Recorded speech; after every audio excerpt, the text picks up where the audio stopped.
I'm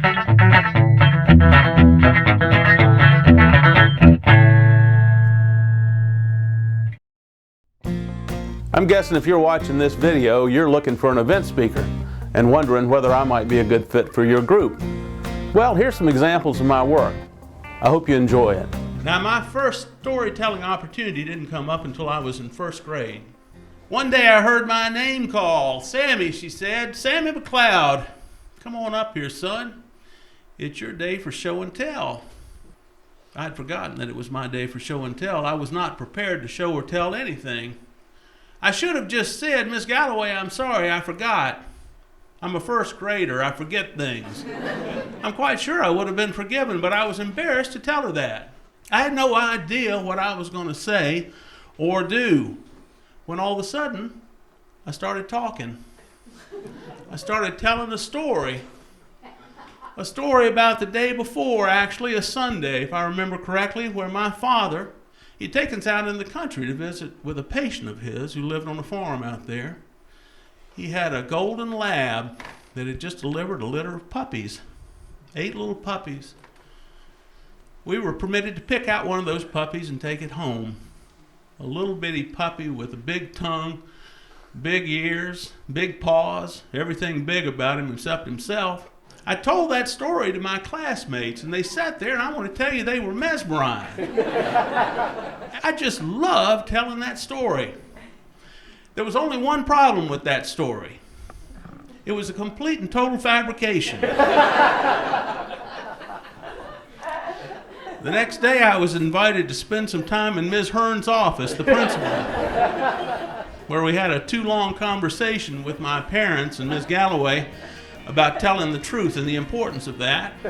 And then I got to go home and spend some time in my room contemplating the error of my ways. You know, I love working with an audience, making people laugh, wrapping people in a good story, even touching their hearts. You know, I want people to hear what I have to say, but I want them to feel it too, because it's been my experience that people who hear something and feel it are more likely to get up out of their chair and go do something about it. I went home to Walla Walla, Washington, sitting out on the porch with Annie. They had a big fire going in the fireplace out on the porch. The dogs had come up on the porch to sit around at our feet, looking out across this gorgeous valley toward the mountains in the distance. And I was telling Annie about the book and what I'd learned from it, and my experience in writing the book, and what a magical thing that had been.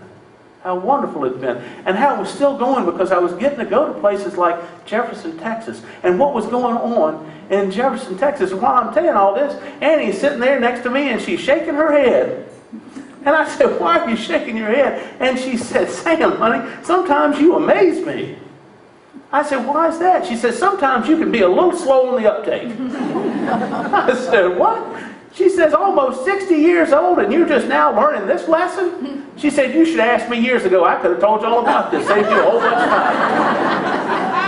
time. She says, you know what I'm always saying, don't you? And I said, yeah, you're always saying, just do it. She says, no, I used to always be saying, just do it, but since Nike stole it from me, I don't say that anymore. These days now, I'm always saying these days, I'm always saying, better late than never. And I don't think I've ever heard you say that. And she says, well, only because you're not listening.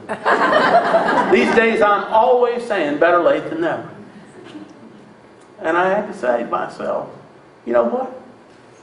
I think Annie's right. I guess we all learn our lessons at different times. But how wonderful to learn the lesson while I've still got some time to do something with it, while it is creating the magic that we're experiencing here today, if you think about it. Better late than never.